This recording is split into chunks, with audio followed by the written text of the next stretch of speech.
So, like I said, welcome everyone to today's Earthsoft Office Hour. My name is Liz Herman, and I'm a trainer and programs analyst with Earthsoft. And I'm joined today by Jim Reed with RockWare. Today, it's going to be a nice sort of tag team of what we're going to be talking about. I'm going to show you all the EQuIS RockWorks interface and how you can take your EQuIS data, where that data needs to be stored, and push that basically directly into RockWorks.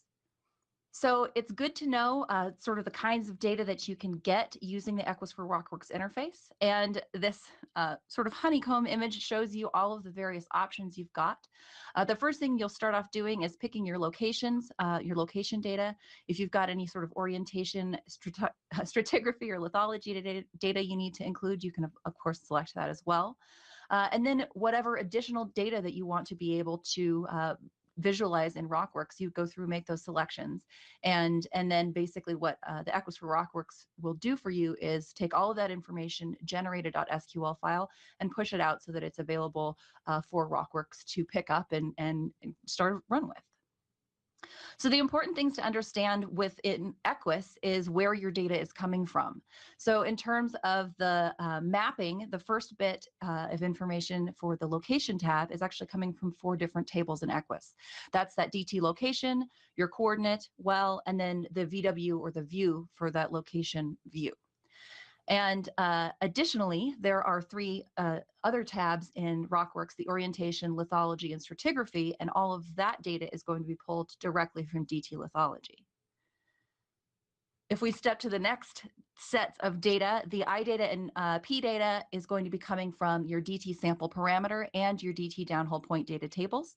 And again, if you want to make sure that you've got data that's pulling through to RockWorks, if you're going through and trying to run this and you're not seeing data showing up, the best place to go check first is those tables to see where that data ran off to. And then finally, the last 2 tabs in our interface include patterns and water levels, and those are going to be pulling from the DT well segment and RT symbol tables. And the water levels actually come from the water level report that's part of the EQuIS schema. So I'd like to show you what that looks like. So I have EQuIS Professional open already. I've connected using my Premier Data license, which gives me access to my EQuIS for RockWorks interface. I'm on the modeling tab here, and you can see right here, second from the right, we have our RockWorks button, and I clicked that and I have it all ready for me. You can see right here at the top that it's telling me what the project folder is for where the export is going to go. It by default will go to your My EQuIS work folder, but if you have an alternate place where you like to store all of your .sql files for the RockWorks interface, you can certainly change that location just by clicking there and then navigating to the folder that you want it to be sent to. And then the next thing that you can check out is under this location tab. So you'll notice in this location tab, we have a list of all of the locations that are in our Springfield demo data set. And I have selected 3 of our soil borings. And as I click through each of these individually, you can note that the borehole name, all of our easting and northing, and elevation and depth and all that jazz is changing. So as I select through, you can also see, our lat long changes as well. If you're looking at the interface and you're saying there's not enough locations showing up here, what's the problem? I suggest you check out your VW location toolbar. That will indicate what coordinate type code you selected, and you can also check out how many locations are listed there under that particular coord type code. So if you're looking at a particular coordinate type and your count is 0 of 48, for example, that's probably why you're missing locations. Okay. So once you've made the selections for the locations that you want, you can also decide whether or not you want the depth to be plotted based on your location depth or your well depth. And then we can come on over and start making our selections of the actual data that we want to be able to present in RockWorks. So the first tab I'm going to check out here is orientation. And again, I'm going to select one of these locations, and it's going to give me the particular data related to that location. So in this case, it looks like this is an entirely vertical well. We have no bearing plunge information, just start depth. But if I did have that additional information in the associated table, that would be populated there as well. Next is our Lithology tab. Under the Lithology tab, that is, of course, pulling from DT Lithology. And you can see we have the particulars for the material for each of the sections of the well. And if I had some remark data that I wanted to include as well, I could either select whether I want remark 1 or remark 2 to show up in that remark field. This particular data set has a relatively limited amount of information, so it's not necessarily going to give us a ton of information. Next, of course, we've got our stratigraphy. Again, you make your selections, and this is also pulling from that DT lithology table. So with that stratigraphy information, you can see that we just have aquifer 1 and aquifer 2 for our formations that are set up there.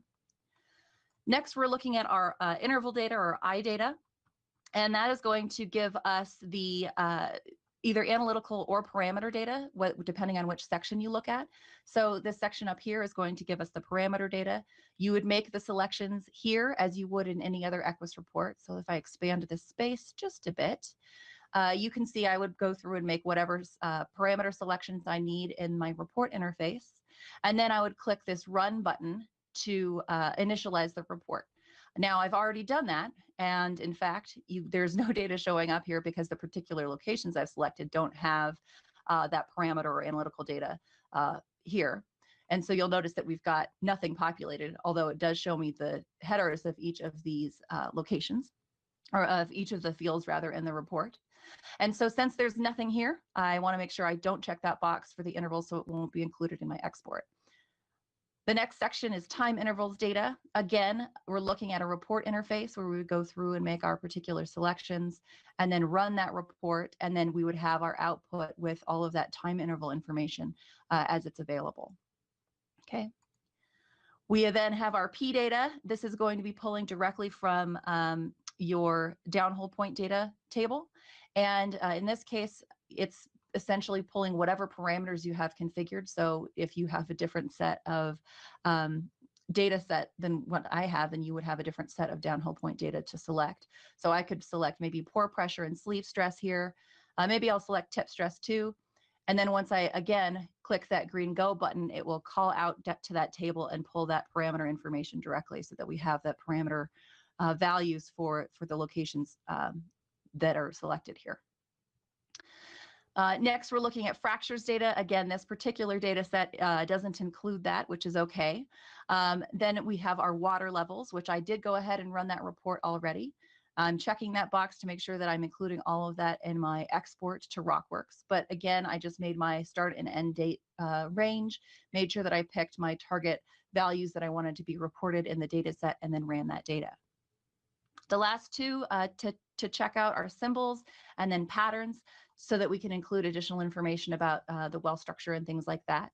And then once I have all of my selections configured the way that I want them to be, and all of the locations selected that I wish, there's this little orange button in the upper right corner of this section. And you'll notice if I hover over it, it says Launch RockWorks. So that's what we're going for. I will start the session or start the initialization, but it takes a bit to sort of churn through everything. And so while it's churning, I'm actually going to hand it over to Jim so that he can show you with a more robust data set what kind of stuff that you can do once you get your data out of EQuIS. Okay, hi everybody. My name is Jim Reed, and I'm one of the programmers at RockWare. And the as Liz was just pointing out, we've just taken the data, we've exported it out of EQuIS, and now we're looking at the RockWorks17, the main screen. And for those of you who are new to this, I need to give kind of an overview tour real quick. Basically, we start out saying this is our project folder. This is where the SQL database resides. These settings up here refer to what kind of coordinate system we're working in. And then you can override, it'll scan the data and automatically set the dimensions for your, based on if you're using UTMs or state plane coordinates or local coordinates. We also have, you can change those later or post facto, what units you're working in, background images, project notes, but I'm going to gloss over this for now and come back later on.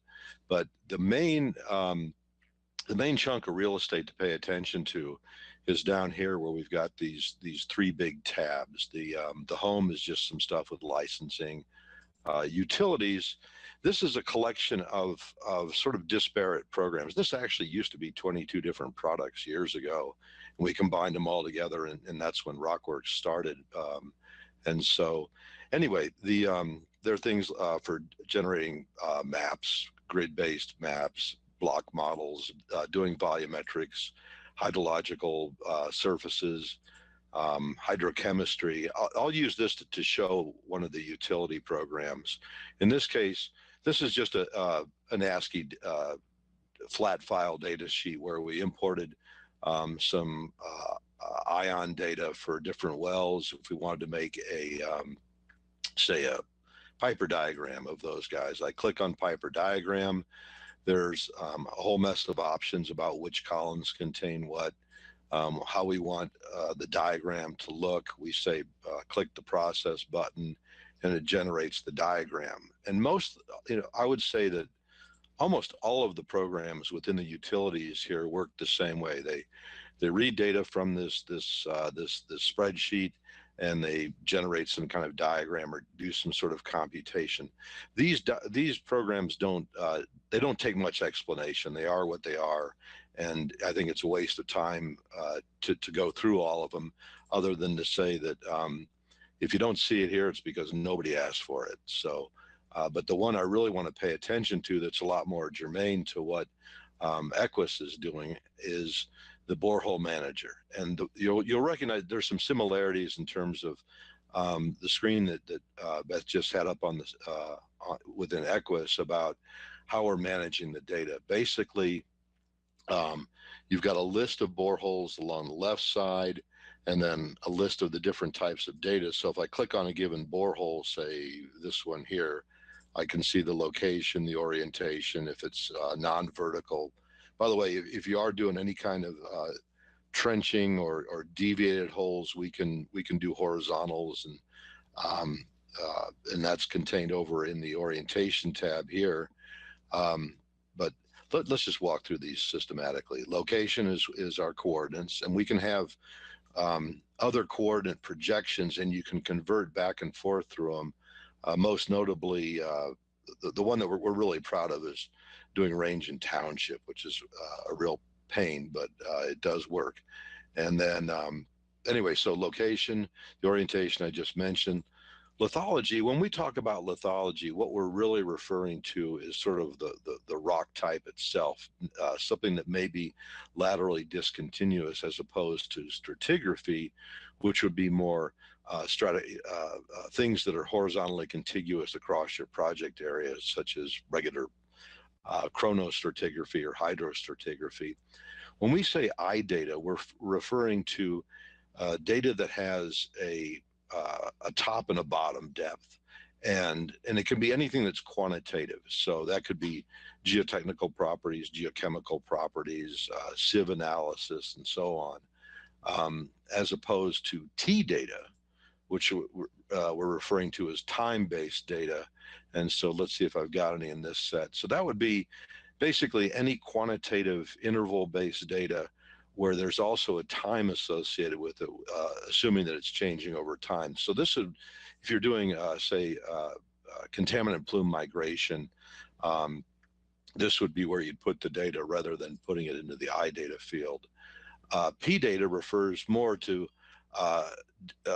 data that just has a single depth, and that's typically geophysics. But a lot of times folks will treat geochemistry as a point rather than an interval. And so to the program, it doesn't matter. You can put it in either place, and it'll come later on when I start showing some of the modeling. We'll talk about how that comes into play. Colors is rarely used. We're I think the only guys who really model true color. And so what we do is we split the models up into red, green, blue components, mix them back together. But if you've got any kind of really color sensitive modeling you want to do, this is the place to put the data. The fracture modeling is we deal with in terms of basically a radius and an aperture. So we're really modeling fractures as essentially discs. And so if you're trying to look for connectivity between a fracture system based on borehole data, this is where it goes.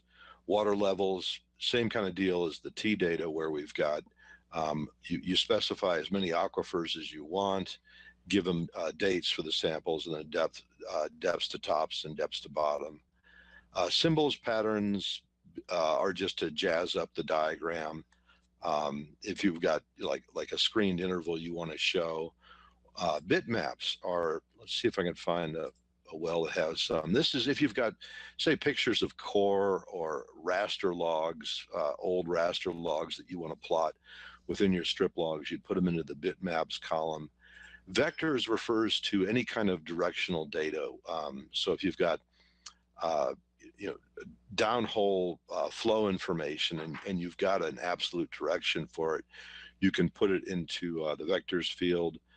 Construction is where you'd put in your, say, well construction information, and it'll do well construction diagrams. And then finally, production, which in this example is obviously oil and gas, but this could be any kind of water production data you can put it into here, and we do lots of stuff with that. But basically, that's the high-speed overview of some of the data that can be stored in our database. You can add additional tables to this, but these are the ones that we deal with on a daily basis. And then from here, within the Borehole Manager, once the data is in, you can plot maps, make strip logs, cross sections, fence diagrams, model the data in various ways. Now, these different types of data sets really require different types of modeling methods. And for example, with lithology, as I mentioned before, we're looking at discontinuous units, things that don't necessarily extend across your entire project area, which would be more like raw rock types as opposed to stratigraphy. So I'll just give you an example of the two. Let's say I go back here and I look at my stratigraphy for a given borehole. If I want to plot, say, a three-dimensional model of this, of all the boreholes that are currently selected, I'd go in and select stratigraphy model, click on the process button, wait a while, and then up would come a 3D strat diagram. Now, I don't know how well, as I'm rotating stuff right now, I'm not sure how well this is going to translate over GoToMeeting, and it may be looking kind of blocky. On my screen right now tonight, it's pretty smooth rotation, but the point is that what we're looking at is a model that is built based on grids. So for those of you who are used to, say, Surfer from Golden Software, this is, the concepts of how we interpolate surfaces. So I'm going to expand this guy a little bit. I'll stretch him out vertically and then start turning things on and off.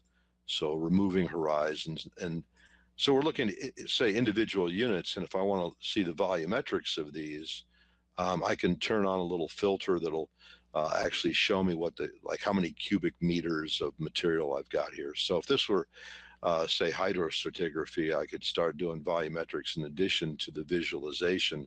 But notice the blocky look to this truncated edge here where this formation is pinching out.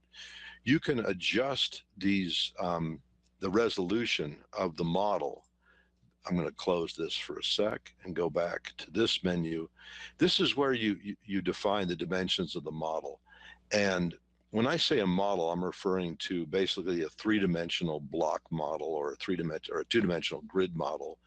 And this is worth paying attention to, because when the resolution defines essentially the smallest object that you can discriminate. So if you're looking for, say, if you've got a contaminant plume moving in a paleo channel and that channel is 2 feet wide, well, you're going to need to change this spacing to 1, at least half of the width of the smallest object that you're looking for. So this is where things can get kind of confusing about how well or what kind of resolution you need to make the model.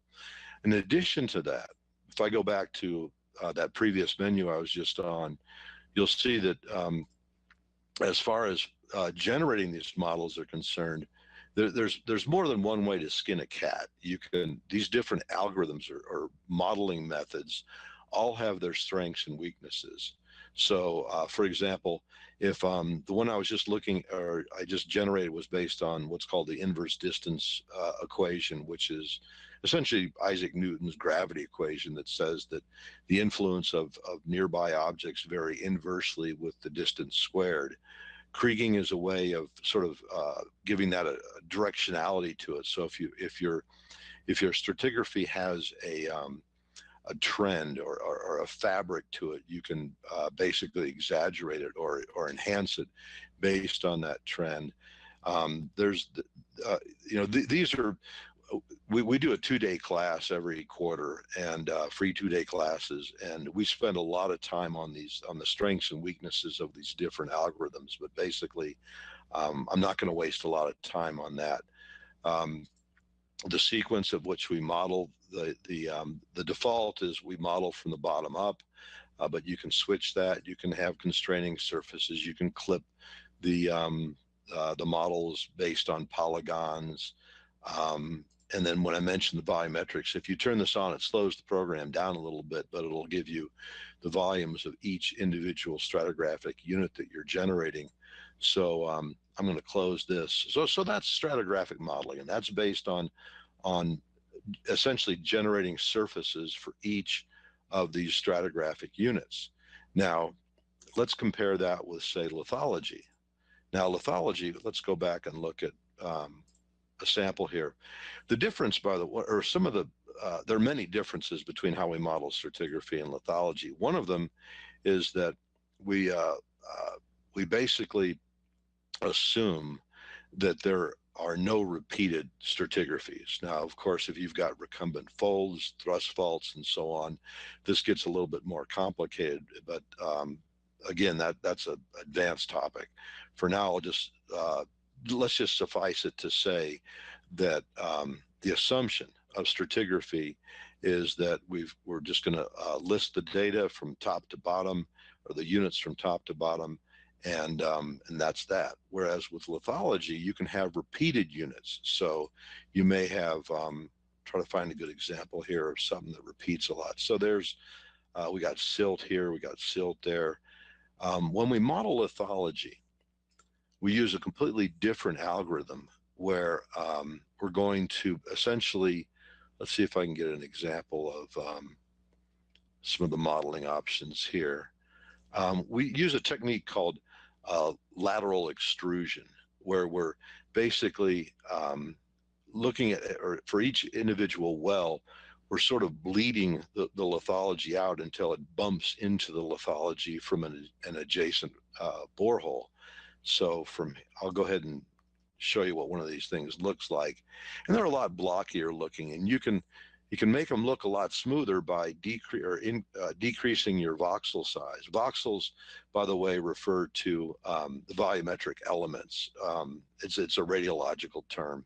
So notice here, like that green stuff, I should have turned on my legend, but the green stuff right here is not extending past that point. If I want to see the drill holes in conjunction with this, which I should have done to begin with, I'll turn on plot logs. And if you'll bear with me, I'm going to, let's see, want to go up here to my log designer and tell it to plot lithology. That's checked on. I click the process button again, and it's going through, and it's regenerating the model, but this time it's going to also hopefully plot the logs. Now, if I turn off the model, or hide it rather, here's some logs. By the way, you're seeing there's a long horizontal well, and so we're seeing the lithology. So now I can kind of click the model on and off, or if I wanted to filter the model based on values, on lithotypes, I could say I only want to see the lithologies between these that range there, and then I can compare that with the I'm going to adjust the transparency, or the opacity rather, so I can see through it. And let's reapply that. So now I can kind of see into the logs. I'm going to zoom in a little. Actually, I'll stretch it out. and enlarge this so I can kind of see into the model. So you're seeing the actual voxels here, the individual block elements, and I'm also seeing that they do correspond with the lithology, or with the drill logs themselves, which is of course a really big deal, whether or not the model honors the data. So that's sort of a quality control trick. But that's, I'll come back to lithology in a minute. But so lithology uses a completely different method than the stratigraphic block modeling. And now I'm going to switch over to, let's see, some other type of data, iData. Recall, this is the data that has the top and the bottom depth to it, and then it can be anything that's quantitative. So again, geophysics, geochemistry, geotechnical properties. And I'm going to go over to iData and say, let's make a model. I pick which column I want to model within that. When I say a column, I'm referring to these tracks right in here. So I'll maximize that. And now I'll say, let's go ahead and have a look at that. First, I want to make sure that if I'm going to plot my logs, I want to see what I'm going to plot. I don't want to plot lithology anymore. I want to show, say, iData, and I'd like to show my benzene concentrations, and I want to show them as variably colored. I want to show them as, say, little cylinders, and that's good enough. So I'll say process now. And, you know, it might help if I'm going to change my background color here to, no, I'll just leave it. I'll set it to a gray, and that might help a little bit. I'm going to minimize that menu, and now I'm seeing just this big block. If I double click on the benzene model and adjust the ISO level, ISO meaning it's like a three-dimensional contour. So now I'm seeing benzene concentrations that are greater than 24 ppb or whatever this is, and then I'm seeing some little stick logs. If I turn off, let's close this, and let's see, I will turn this off, zoom in a bit. So there, my little disk showing the benzene concentration. So this is important because I want to see, you know, does this model, you know, honor the data? Does it make sense? If I saw the plume way over here and there's no values, it's time to become alarmed. So now from here, for all of these diagrams, all of our 3D stuff, you can basically save these things as animations. You can slice and dice through them. And indeed, that's a lot of, we put a lot of attention into these animations, but that's that. So that's the, you know, a quick, and I'm sorry, I left off an important point here. Let's cancel that, and stop this thing from spinning before I get seasick, and put it up there. Notice that when I did that filter, it's also showing me the volume of material that exceeds, say, 24 ppb. So that used to be about 5 extra steps years ago for us, and now it's nice to just with one little adjustment of this thing, you'll get a totally different volumetric estimate there, and that's of course a big deal. So now I'll quit this thing, move on to some other type of data. So let's look at, say, P data, which as I mentioned before would typically be geophysics, but I know these days resistivity is really gaining a lot of traction on some of these environmental sites. So I'll go ahead and want to make a model of one of these guys. Now this, because we got oodles of additional data, lots of downhole data, say, you know, one sample every, you know, 1/10 of a foot, it's going to take quite a bit longer to generate. So I'll do, say, I'll select resistivity as the model that I want to make, and I'll name the model resistivity, and bear with me. So I'll call that a resistivity model. This time when I say plot the logs, I want to also change that to show, instead of iData, I'll do P data, and I'll do resistivity, and I'll tell it to process, and now we wait.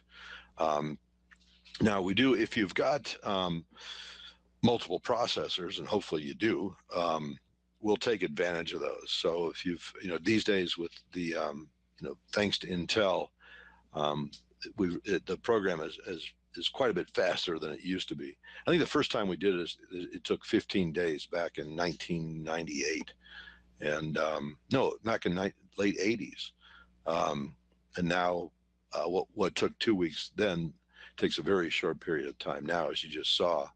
But now if I go through and do the same thing with the ISO level values, I can really start tweaking it to show just the stuff, just the resistivity levels that I'm interested in. By the way, my spindles, my little, I made those way too large.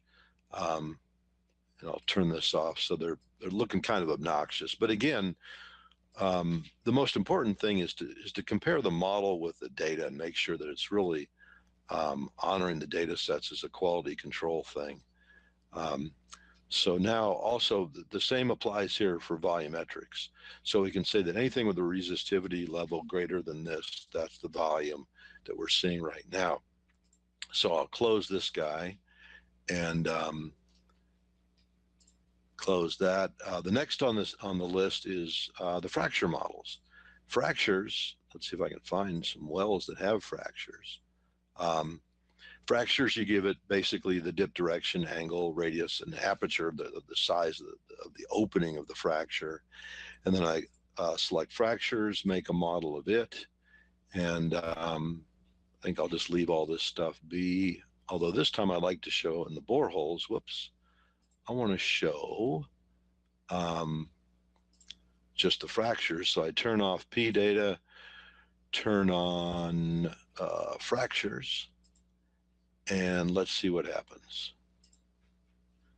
So what we're doing here is when we interpolate the values for these voxels, we're just showing the distance between the voxel itself, the volumetric element within the block model, and the closest downhole fracture. So if I turn off the model, there's my they're the little discs you're seeing inside the fractures. I'm going to shrink this, minimize that rather, enlarge this so we can start seeing something. So now if I did the same kind of filter with the fracturing, I can see sort of the, apply that. I thought I clicked apply. Let's try a higher filter. Got to go even higher.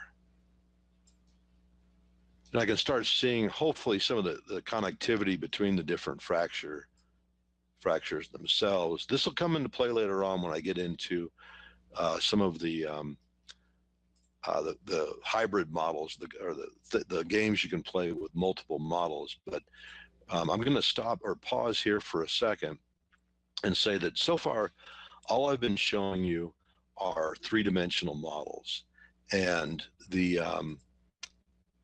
but what I haven't shown is how we can make profiles, cross sections, 3D fence diagrams. Because I know for a lot of folks, they'll stop just at doing slices at cross sections. So if we want to do, say, a well-to-well cross section of stratigraphy, I'll go over here and say select section, and I tell it what do I want to see in the logs. I'll show stratigraphy, say, and throw on some I data, throw on some P data, some geophysics, and some geochemistry. I can move things around of which order I want to, or what sequence I want to show them in. So this is basically our log designer. Next, I need to specify where I want the cross section to go. Right now, we're looking at basically a plan view of my well locations. So I'll say I want to go from here to there, to there, to there, to there. Say process. So the program is going to do several things right now. Number one is it can regenerate the model, and then it's going to slice through the model, and then project those or basically superimpose the strip logs on top of the cross section. So these are surface generated, grid algorithm generated surfaces that are then now being sliced through in order to produce this diagram.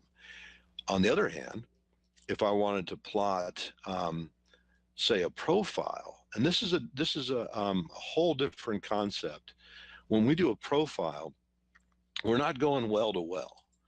We're instead just going between 2 points. In fact, I'll purposely travel down the axis of down the axis of this inclined borehole, roughly. Oh, I've got snap turn on, forgive me. One more time. Go to here, to there. Now, there we go. So now if I plot a cross section, or a profile rather, what you'll see is there's the horizontal well, it goes below my deepest formation, so we're not seeing anything down there. But it's a projected section. This is primarily used in mining because they don't they seldom drill vertical wells. But the strength of this thing is you can put cross sections anywhere you want. They don't have to go from well to, or from hole to hole. The downside is that well may be 50 feet, beyond where this cross section is, or it may be 50 feet between the viewer and where the actual slice is taking place. Because when we look at this map, this index map where I selected where I wanted my profile to go, well, that thing could be the yellow swath we're seeing determines which wells are being included when it superimposes the logs onto the profile. So, and you can enlarge and reduce that. So if I regenerate another slice through this thing, you're going to see, all these inclined wells. But if you've got a well coming straight at you, it may appear just as sort of a blob this can be kind of tough to explain. In other words, if you're doing a demonstration for non-technical audience, don't even think about using the profiles. Stick with the well-to-well cross sections. Everybody, but if you need them for your that they're there. The other thing, of course, is the 3D, which you've already seen when I was turning off those logs within the block models. So that's the you'll notice that within every one of these, there's profiles, sections, projected sections. They're just a slightly tweaked version. If you want to bend a profile, it's a very similar method. But here, whoops, I'm going to clear this. What we're doing is we're saying, I want to do a profile that's going to bend. And the problem with bent profiles is that if you try to do one by hand, you'll find out that in one segment of your cross section, the same hole can appear in one section as well as within the other. So this is just our way of taking care of that. And so this is, by the way, I just switched over to, this is a lithology cross section. I've got the patterns turned off, but there you can see the discontinuous nature of the model itself. So let's move to, let's do something with a profile, or with say that P data. If I want to do a section based on it, and this would be more, let's say let's pretend this is a plume, and I want to plot say a profile through this. No, I'm doing a cross section, sorry. I'm going to clear this, tell it to snap my locations to the closest borehole, and I'll move around like so. And you can get kind of goofy with these. And there's also a button I forgot to click where it'll plot a index map of where the section is adjacent to the cross section itself, or you can plot strip maps along the top of the cross section that'll show the course of the traverse that you're performing. So in a second, this should come up, maybe. Okay, now it's going to add the logs. So, okay, so now we've got, let's assume that this was geochemistry. So now we're seeing that superimposed on top of, we've got some strip logs showing stratigraphy, some resistivity data, and so that's an example of that. And let's see if there's anything else I should mention before I move on. Then there's a bunch of statistics and volumetrics and mumbo jumbo that you can apply to all these different data sets. But since we're running, I got about 4 minutes left before we open it up for Q&A. The thing I do want to mention is that this is sort of the eye candy type stuff, where my passions are really in what you can do with these models once they've been generated. And that goes, I'm switching back to the utilities. I went from the Borehole Manager, which is our SQL database manager, where we're switching over to this collection, sort of this mishmash of hundreds of, or actually 1,000 different applications.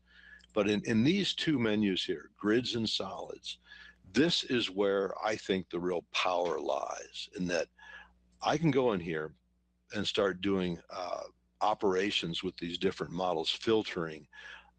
So if I wanted to say, show me where my contaminant exceeds a certain level, but it's also within say a polygonal region, but it's bounded by two different surface models.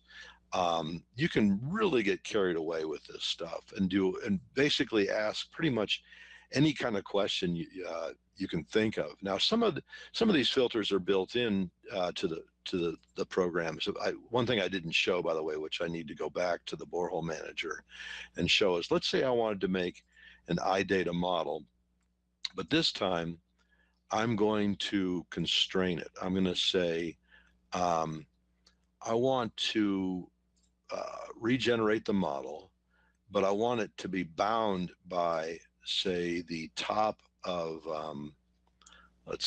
I'm going to enlarge this menu so I can see better. Let's say I want to use another surface to bound this thing. So I'll take the, how about the Leadville limestone top, and then I want to also constrain it by the, let's say, the Leadville limestone base, and that's right there. Now I'll regenerate the model and see what happens. I should have done this as a cross section. That'll be a little bit more interesting. Okay, so now you notice, I'm going to crank that up a little bit, that we're seeing just the contaminant within that. So in other words, if you've got, and I've got my fractures turned on, which is kind of silly, but I'll close this for a second, turn off the logs. So if you've got let's say a porous conglomerate that is bound with aquatards by a tight clay, you're not going to have any contaminant within the clays, and so you might want to use this to come up with a geologically more reasonable model. So that's that, and I see we're at the cutoff point, so I'll take a break here. And Liz, do we want to open it for questions? Yeah, absolutely. I've been keeping an eye on the question pane, and it looks like nobody has any questions. So I don't know if there's something else that you wanted to showcase, or if we can pause for a second and see if anybody else has anything that they want to ask, or if it's easier for them to ask them verbally, they can raise their hand. Sure. Or what I could do is I could start babbling on some other stuff, and then and then if somebody comes up with some questions, I can jump off to those. But oh yeah, but I guess the one of the things I wanted to mention is, for more information, I'm dragging over our YouTube page here. We've got, I think, about 400 different how-to videos. There's a lot of step-by-step instructions, and there's demonstrations and so on, recorded webinars like this one. And so I encourage you, by all means, to go to the RockWare channel on YouTube and have a look at those. The other thing that usually comes up during questions and answer periods are imports and exports. You'll see that for say the data itself, the imports, we've got a lot there. We got a lot of exports as well to different types of databases. And then for the utilities themselves, you'll see there's quite a few imports of, these are more flat file formats, and some of these are very esoteric formats. If there's stuff you want to import and you don't see it here, let us know, because we actually like writing these things. For the graphics themselves, when I was, let's go back and do, say, some 3D logs. I'll turn on, say, something a little bit more interesting, stratigraphy. You know, for all of this stuff, the most common ones, of course, for graphics are going to be shape files, Excel files, and the big, I'm sorry, not Excel, DXF and shape are the two most common formats that we get requests for. So all of that stuff's built in to the export there. So that's taken care of. But the fun one is KMZ with Google Earth. We do a lot of stuff. Let's say I'll go back and give a quick demo. And again, Liz, just interrupt me if somebody's asking a question. But anyway, let's say I wanted to, let's do, let's take this data set here where I've got some ion data. This is the one I did the Piper diagram on.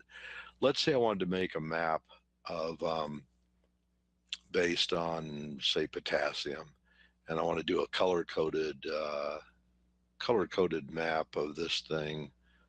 Let me just quickly check and make sure my settings are cool. I don't need symbols. I do want to have colored intervals, cold to hot colors. I say okay, press process. Whoops, I didn't want to do a 3D, I want to do a 2D. So, okay, so here's this quick and dirty color-coded contour map of sodium levels. If I go over to exports and say I want to dump out to Google Earth, I just tell it to drape it over the surface, and it'll load Google Earth, and we'll find out if I should have preloaded Google Earth before I started this. And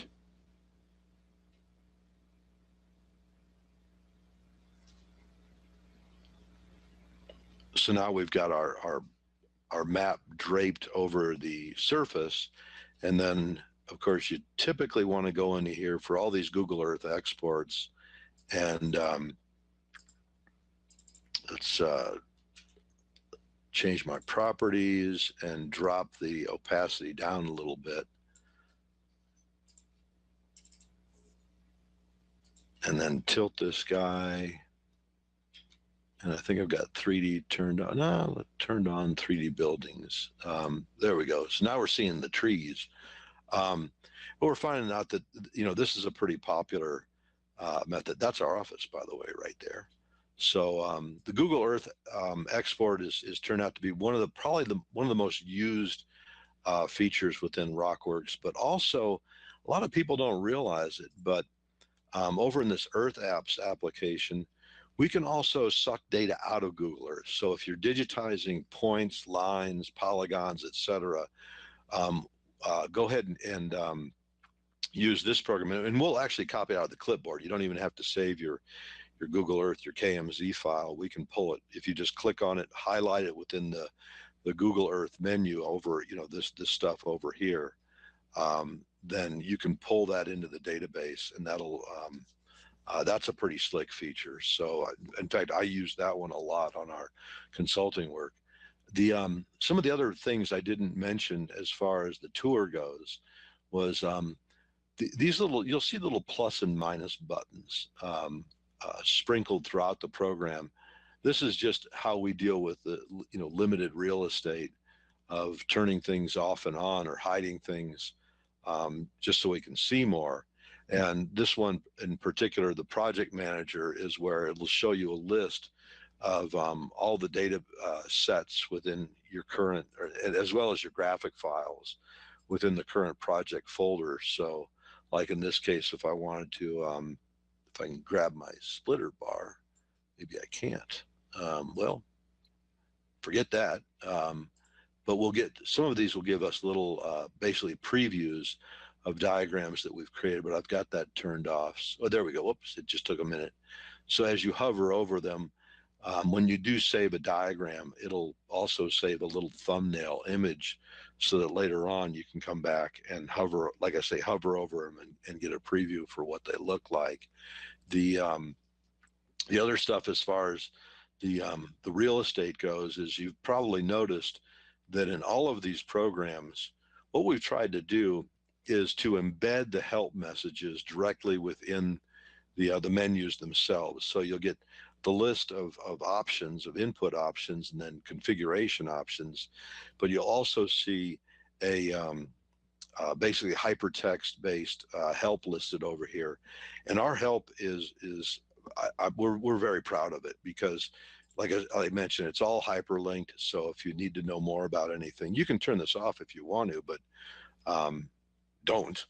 And but like I said, the help is all in there. Also, you'll see that there's a series of step-by-step tutorials that'll guide you through. You basically pick which program that you're or what do you want to do, and it'll use our sample files, of which we have hundreds that come with the program, and you can play around with those. If you'll follow the tutorials, you'll shave, I think, days off the learning curve. I'm going to slide that over here. And by the way, I strongly recommend, if you're going to do the tutorials, of having a second monitor. So what I would do is I would put this tutorial over on my other monitor, and I just pick a topic of something I want to do. Like I want to learn about the borehole manager, and I want to make a borehole location map. So I would kind of, walk through this or this tutorial or suffer through it. And like I say, you'll cut a lot of time off of the learning curve. So that's that. But I think from here, Liz, how are we doing on time wise? Any other any questions there? No, we're good. We're good. Okay. Well then, I can, let me see. Should I keep going with more babble? There's. Well, we've got 7 minutes till the top of the hour. Oh, so. Okay, good. Then I will continue on.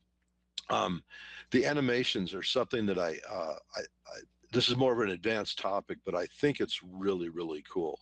And that is, let's say I go back and I make an iData model of, in this case, I'll just take that benzene model that I had before, and I'll, once it comes up on the screen, I'll shrink this. I've got the clip to unloaded, but that's good enough. Okay, now I will filter it. I'll double click on this guy, set the ISO level, close this, turn off my logs. Okay, now, if I want to make an animation of this guy, you'll see a whole menu option called animations. ISO levels will basically make a movie where it's showing the levels changing. The reveal option is probably one of, I mean, rotate you've already seen, where you can rotate it right on the screen. It just looks essentially something like that. But it's the reveal option where we've, especially if you're doing any kind of litigation and you really want to, move your audience slowly through your model, what you can do is tell it that I want to slice through this model so we can see inside of it slowly. And I'm just going to try running one and see if I can get something decent out of this. I'll tell it that I want to make an AVI. And if you do anticipate using this program to make animations, some of the things I would recommend is, number one, the movies you're going to get out of RockWorks are going to be essentially what you see is what you get. But if you want to jazz them up, I strongly recommend pulling them into other programs such as Camtasia or Sony Vegas or Movie Maker, and any of the movie software to really jazz them up, to add narration, to add additional annotation to the diagram. But I just realized that this is going to take a minute. So right now it's creating all the frames for the animation, and these things take some time. And they're also, the files can be rather large, which is why we put them all on YouTube, because to put them on our website and allow you to download them, some of them could take hours to download depending on the resolution that you're rendering them at. But the animations, again, for expert testimony or for presenting, I've got it on the wrong screen over here. So this is what I mean by a reveal model. And if you're, so it really provides, and I unfortunately, I projected it in the wrong direction, but like now I'm slicing down through the model, moving back up through the model. If you slow these down, and I purposely plotted this one kind of fast, eventually something will come up here in a second, I hope. There we go.